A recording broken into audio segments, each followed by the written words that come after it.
So this is the Lofi stove. It's made in England by a guy called Johnny Lofi, and I love the innovative design on this thing. There's nothing else out there that's like this, and the fact that it's made in England, it's made by one guy, it's not some big multi-conglomerate huge company, I think makes it even more appealing.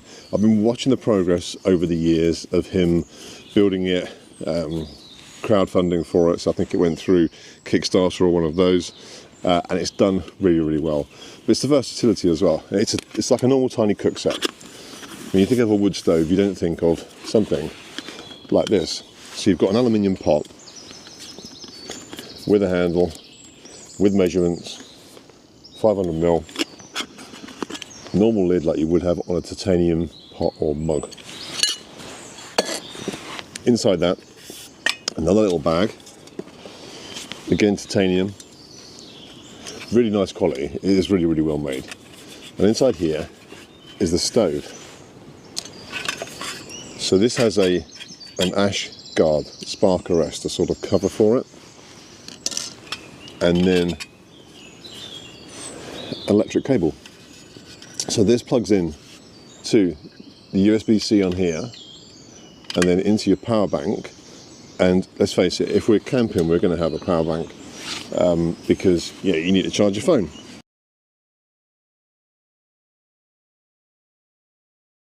So in the morning, when your phone's all charged up, take your power bank, plug it in here, turn it on, and then you've got a stove. Now, obviously you could put twigs in here and just have it as a stove as it is, but it's not going to be as efficient. But with this, you can control the air that goes through the stove. So at the bottom of the stove here is a fan. This stays cool to touch as well, so you can actually pick it up by the bottom. The fan will generate air, blow it through, and this, as you can see inside here, is like a gasifier stove. So there is a separate panel where the air comes out. That increases the efficiency of the burn. You can get a more powerful burn. And on this little USB here, there is a little knob, and you can turn it and increase or decrease the airflow. So it's quite exciting. I think it's an excellent design. The arrestor goes on the top there, and then you can pop your cup on the top there, or your pot, whatever you've got, frying pan, and make yourself your morning coffee. Okay, well, I'm just going to try lighting this little firelighter on here, on the top,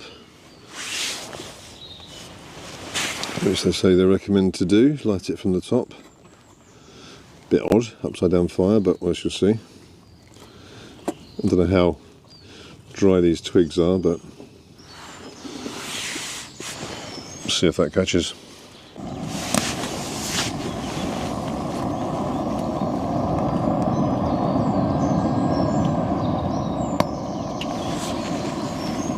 Right, so just let the fire die down and burn off. It was at one point like a jet rocket, and it burns through the wood pretty quickly, so depending upon what you got. The first lot that I used was some wood that I found lying around, lots of twigs, but it's quite damp. It took a while to take off, but then once it did, it burnt really, really quickly. So I've been using some of the kindling as well to try and keep it going. The problem is the kindling is a bit too long for it, and it's too thick for me to snap. So I think it would work really, really well with like pellets. So wood pellet would work good. But you can basically cook on anything with this. So anything that will burn, you can put sheep dung in there, pine cones, anything, chuck it in. Because of the air control that you've got on it, you can just crank the power up and it will start to burn pretty much anything. My water is done, and I'm going to have a cup of coffee.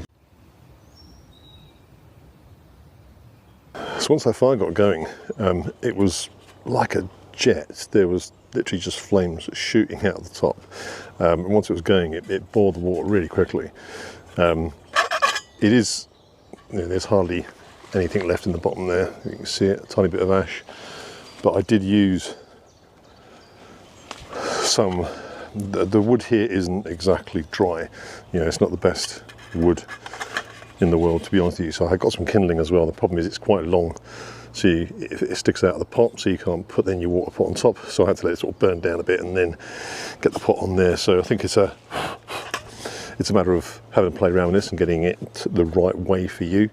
I think wood pellets would work really, really well. And if you can get lots of small little dry twigs, they'd really burn quite quickly. But yeah, it was very efficient. There was no smoke at all. So the sort of gasifier system that it's designed around worked incredibly well. But the fact that you could just adjust it and turn it up, the fire started to die down a bit, and I cranked it up, chucked a bit more wood on, and it just became like a jet. It was very powerful. So yeah, quite impressed with that. It's a pretty cool little piece of kit. It's great if you're going out to woodlands and you don't want to bring loads of fuel and other stuff along with you. This is like an ultralight hiker's stove, but it's also like a bit of a bushcrafty wood stove. It's a bit weird, but it works on both ways.